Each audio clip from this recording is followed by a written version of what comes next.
Cześć, ja wpadam tylko wam przypomnieć, że już w niedzielę kolejna rozgrywka otwarta z Battletag.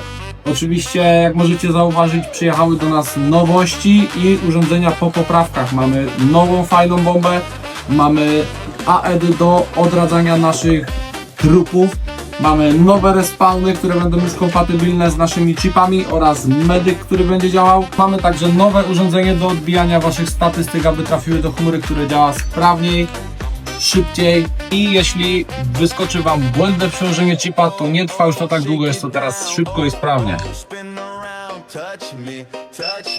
I już po raz kolejny możecie przykładać. No tak, nie śmiecie. Zajebista bomba!